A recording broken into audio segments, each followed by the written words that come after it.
Why good people suffer.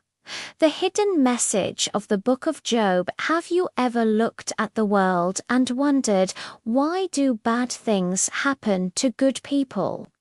It's a question that has puzzled humanity for centuries. A question that sits right at the heart of one of the most profound books ever written, the Book of Job.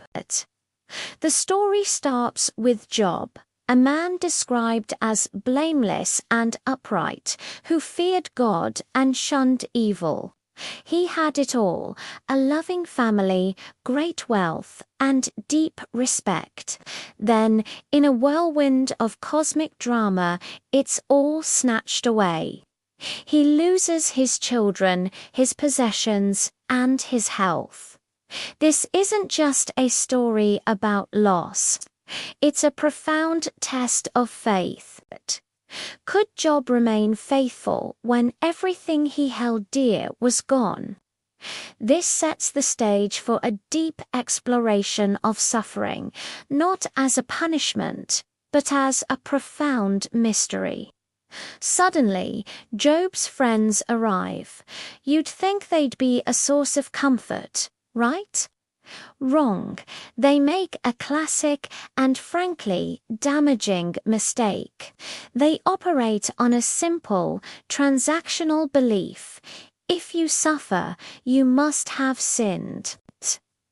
They spend chapter after chapter trying to pinpoint what Job did wrong, convinced that his suffering is a direct punishment from God, but they miss the entire point. Their rigid theology can't comprehend the idea of suffering that isn't a direct consequence of sin. It's a painful reminder that sometimes well-meaning advice can be the most hurtful. Through it all, Job doesn't just passively accept his fate. He wrestles, he questions, he cries out to God in raw, unfiltered honesty.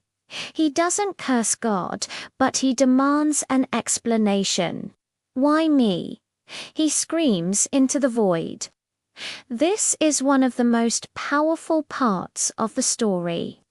Job teaches us that it's okay to struggle with God, to bring our doubts, our anger, and our pain directly to Him. True faith isn't about silent, stoic acceptance. It's about an honest and sometimes messy relationship. And then God responds, but not in the way anyone expects. He doesn't give Job a neat, tidy answer or a list of reasons for his suffering.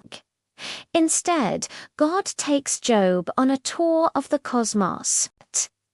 He shows him the foundations of the earth, the stars in their courses, the wild, untamable beasts of the world. He asks Job, "Where were you when I laid the earth's foundation?" The message is clear. God's wisdom and His ways are infinitely beyond human comprehension. He is in control of a universe so complex and vast that our small corner of it couldn't possibly define the whole picture. It's a humbling and awe-inspiring moment. This divine encounter changes everything for Job. He moves from knowing about God to truly knowing God. His perspective shifts.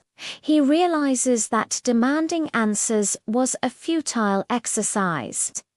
In the face of God's majesty, Job finds peace not in understanding why he suffered, but in trusting the one who holds the universe together.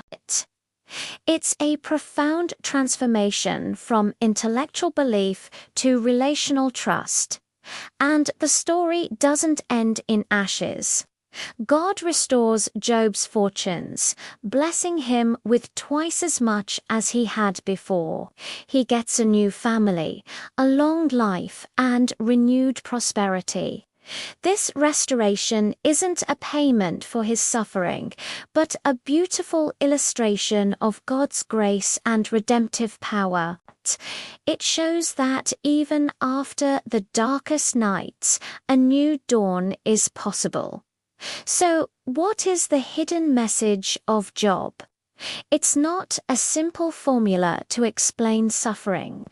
The message is that suffering is not always a sign of punishment.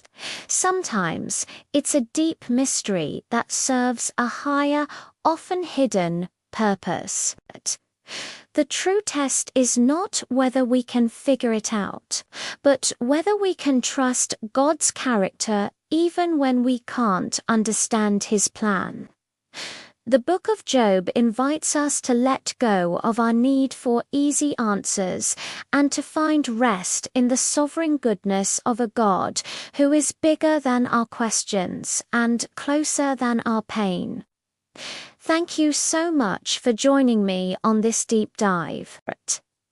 If this resonated with you, I'd be so grateful if you like this video and subscribe for more content that explores these big questions of life and faith. See you in the next one.